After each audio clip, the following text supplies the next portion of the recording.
Aku pernah berpikir bahwa rasa sakit terbesar adalah ketika orang yang kita percaya ternyata menjadi orang yang paling sering menyakiti kita. Dan itulah yang kurasakan saat berhadapan dengan Arsa. Hari-hari itu terasa begitu berat. Kebohongan demi kebohongan yang selama ini dia bangun, akhirnya runtuh tepat di depan mataku.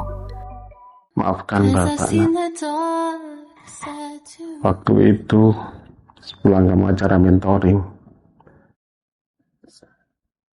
katanya aku punya potensi komposisi yang kuat, makanya dikasih itu.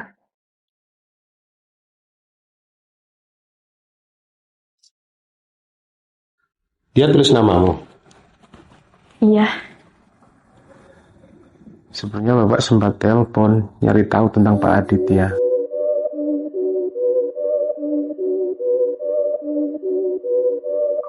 Ternyata dia lagi studi di luar negeri 2 tahun.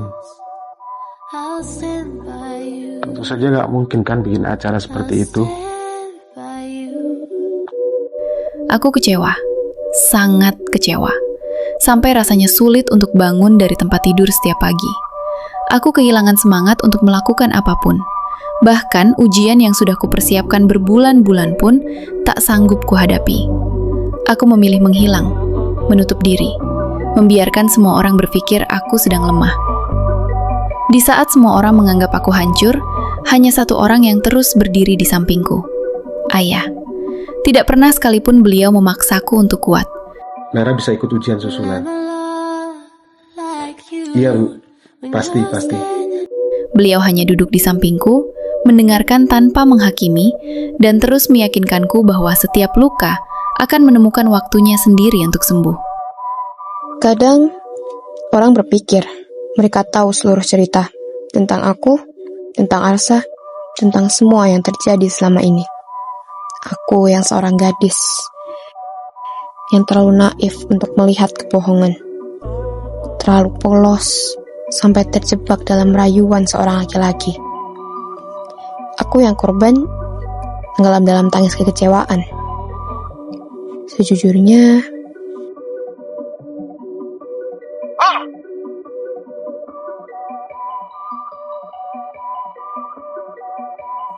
tidak ada yang benar-benar tahu awal ceritanya. Semua bermula 4 tahun yang lalu.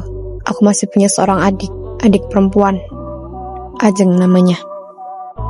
Anak yang ceria, meski paru-parunya lemah sejak kecil. Dokter selalu bilang, jauhkan dia dari asap.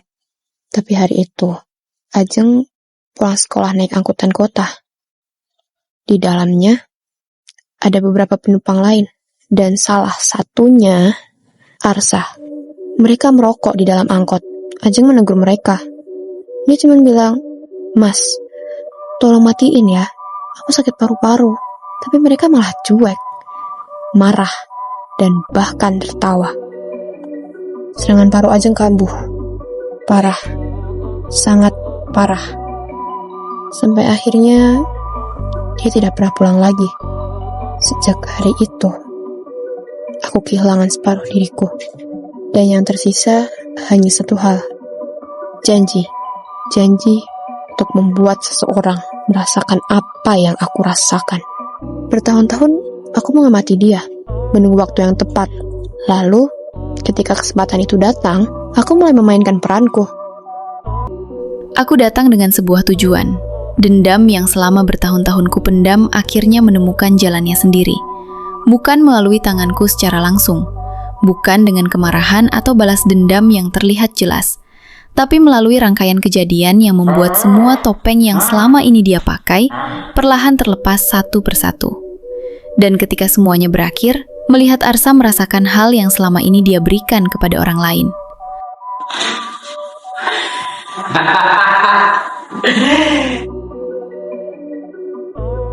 Dan sekarang, Arsa sudah belajar satu hal, bahwa setiap perbuatan selalu punya harga, dan malam ini dia sedang membayarnya. Kemarin gue dapet yang asal, anaknya cantik, pintarnya, lu gak mau. Untuk pertama kalinya dalam hidupnya, Arsa menjadi korban dari permainan yang selama ini dia ciptakan sendiri. Aku tidak merasa menang, karena saat melihatnya jatuh, aku justru sadar bahwa dendam tidak pernah benar-benar menyembuhkan luka.